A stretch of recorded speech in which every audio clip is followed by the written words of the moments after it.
We'll do what you said, regardless of how idiotic it is. The city and guild need to be informed about Rockbear being in the area. Adam said to James, frowning, but that doesn't mean that you're allowed to get eaten.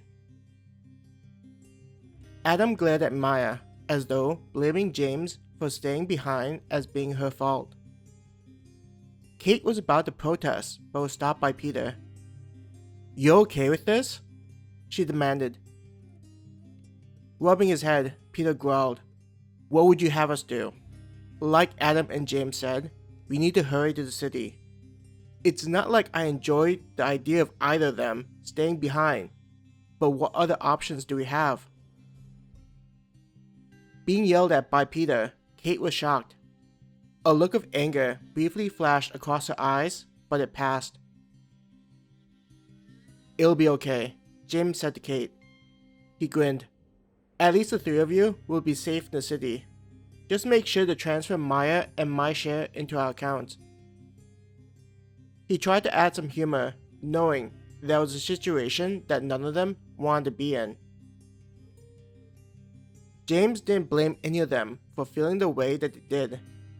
It wasn't reasonable to expect them to stay behind with them and face an enemy that they had no chance against.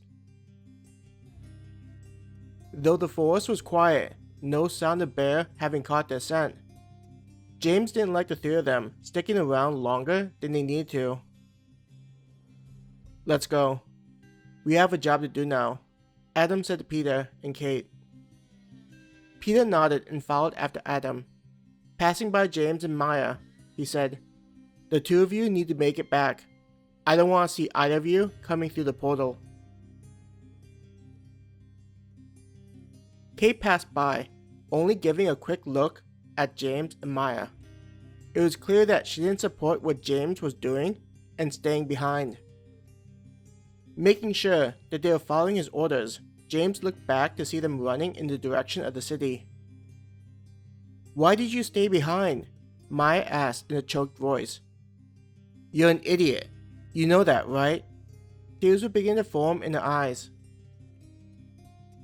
Hey, we don't even know if the rock bear is even going to come after us. Leaving the forest faster is to just make sure that we have a better shot at finishing the request. That's it.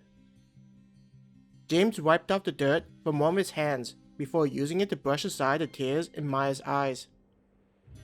Maya simply nodded, not looking convinced by James's words. Removing the pack from his back, James said, we're going to need to wrap it up so it doesn't cause more damage.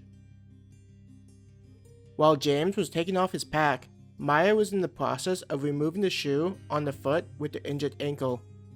She periodically made cursing and hissing noises due to the pain. Seeing how Maya was trying her hardest not to make more noise than necessary, James felt proud of the girl that he was in a relationship with. It was reassuring to know that in an emergency situation, Maya would stay calm and tackle the problem. A typical person would be complaining about the pain or focus on the threat of a monster, whether the rock bear or forest cats. Not once did Maya mention her concern about the monsters. Their situation was already precarious. This meant that anything that didn't contribute towards a solution was a waste of time. It would only add to the stress that they were experiencing, so it was good that Maya kept a cool head. With the pack off, James unclipped the light from the strap. Going to one of the side pockets, he pulled out basic first aid supplies. One of the items was a wrap.